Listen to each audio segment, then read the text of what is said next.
जो काम का त्याग कर देता है उसे राम मिल जाते हैं। और राम आए और हाथ जोड़कर शिव जी से कहा, अब विनती मम सुनहु शिव।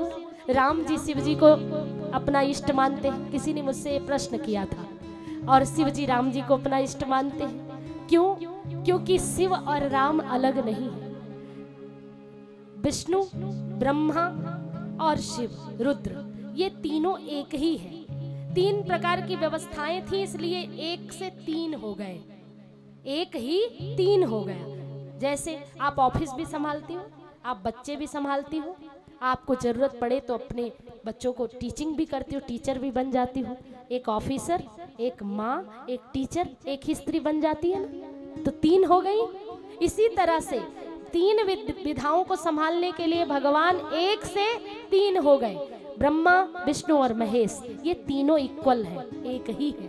ब्रह्मा जी विष्णु जी को प्रणाम करते हैं, विष्णु जी पितामह को प्रणाम करते हैं। शिव जी विष्णु जी को प्रणाम करते हैं और विष्णु जी शिव जी को प्रणाम करते हैं। और नारायण के जितने अवतार हैं वो सब शिव जी को प्रणाम करते हैं और शिव जी राम को प्रणाम करते हैं। कहते हैं जब सारे अक्षर बंट गए थे सृष्टि में तो 2 अक्षर बच गए थे, रकार और अकार और मकार, 2.5 अक्षर।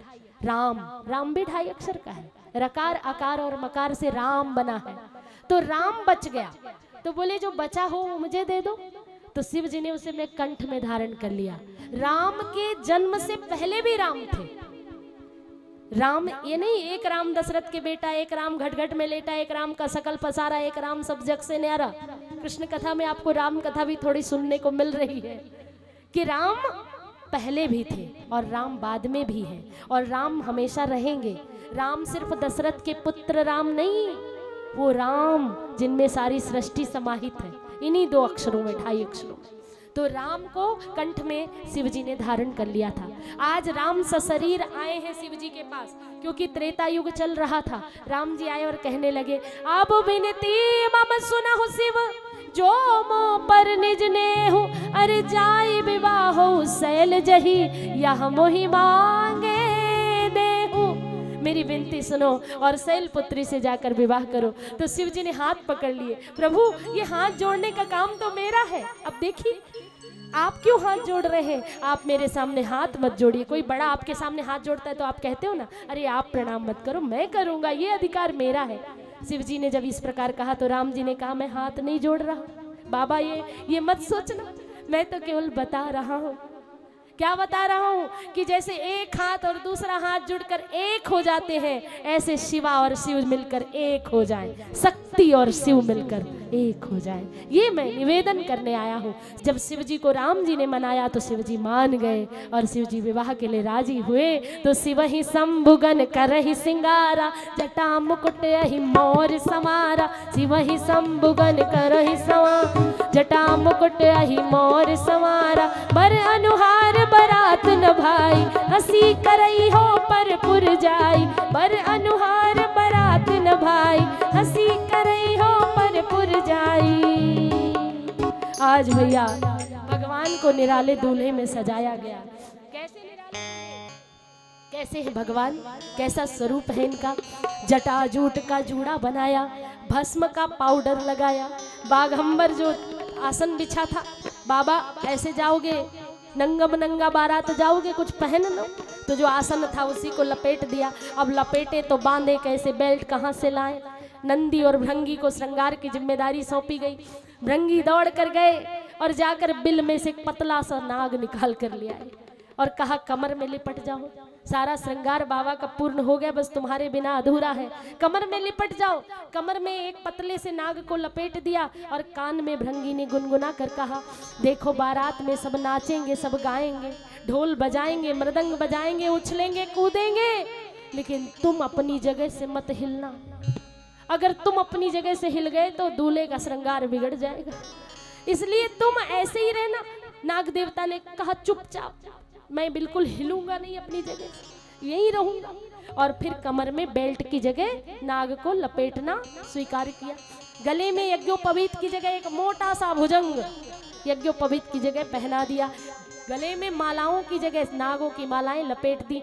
कानों में कुंडल की जगह बड़े बड़े बिच्छू, छोटे छोटे नागों की लटकन बनाकर और उसमें बिच्छू को लटका दिया गया, टॉप्स नागों के और लटकन बिच्छू के, ऐसे कुंडल पहनाए बाबा को, माथे पर भस्मी का श्रृंगार किया गया, सुंदर तिलक धारण कराया, आंखों में चिताओं की जलती हुई राख से अंजन लगा दिया दूल्हे के। अब सोचो गौर वर्ण के शिव जी कैसे लग रहे होंगे इस तरह। शिव जी कैसे हैं? काले कलूटे नहीं है हमारे भोलेनाथ, कैसे हैं? कर्पूर गौरम करुणावतारम संसार सारम भुजगेंद्र हारम, कर्पूर गौरम करुणावतारम संसार सारम भुजगेंद्र हारम, सदा वसंतम हृदयारविंदे भवम भवानी सहितं नमामि, सदा वसंतम हृदयारविंदे भवम भवानी सहितं नमामि। ओम नमः शिवाय, ओम नमः शिवाय, ओम नमः शिवाय, ओम नमः शिवाय, ओम नमः शिवाय, ओम नमः शिवाय, ओम नमः शिवाय, ओम नमः शिवाय। डमरू बजाए, बोल भोलेनाथ की। आइए भोले बाबा का सुंदर दर्शन करते हैं और गौरा पार्वती को भोलेनाथ के साथ, आज भूत प्रेत पिशाच बैताल सब भोले बाबा के साथ बाराती बनकर चले, सज संवर कर चले। यमराज ने अपने भैंसे को मलमल के नहलाया और उस पर बैठकर यमराज चले, इंद्रदेव ऐरावत पर बैठकर चले, विष्णु भगवान ने आज गरुड़ जी को मालाएं पहनाई है, बाबा की बारात में जाना है तो आज विष्णु भगवान ने गरुड़ देव का श्रृंगार किया। सब अपनी अपनी सवारियों को सजा करके, वाहनों को सजा कर चले। जब विचित्र दूल्हे को देखा तो कहने लगे इनके जाने से पहले हम स्वागत सम्मान पाले, नहीं दूल्हे को देखने के बाद कोई जिंदा बचेगा तब ना स्वागत करेगा। ऐसा विचित्र दूल्हा। सब बाराती आगे आगे चले गए और दूल्हा पीछे रह गया। अब सब देवताओं के घर में नगाड़े बज रहे हैं, नर्तकियां नृत्य कर रही हैं और बाबा कैलाश पर्वत पर अकेले बैठे। नंदी और भृंगी कहते हैं लगता है कोई सजाने दूल्हे को आएगा नहीं, हमें ही कुछ जतन करना पड़ेगा। तो जाकर के बिलों को खोद खोद कर सांप बिच्छू ले आए और शमशान से भस्मी ले आए, दूल्हे को तैयार किया, नंदी पर विराजमान किया, उल्टे मुख बैठे नंदी पर, पीठ की ओर मुख किया और मुख की ओर पीठ की। इसका अर्थ ये है कि संसार में जा रहे हैं पर मुख परमात्मा की ओर है, संसार की ओर नहीं। गृहस्थ जीवन में जाओ पर भगवान को केंद्र में रखकर, भगवान के सामने मुख करके, संसार पीठ की ओर। संसार जरूरी है लेकिन भगवान पहले जरूरी है। तो आज भोलेनाथ चले हैं गौरा को बिहाने के लिए। बोले भोले बाबा की जय हो। मंगलम भगवान विष्णु मंगलम गरुड़ध्वज मंगलम पुंडरीकाक्ष मंगलाय तनो हरि। बोल भोलेनाथ की जय हो। शंकर भगवान की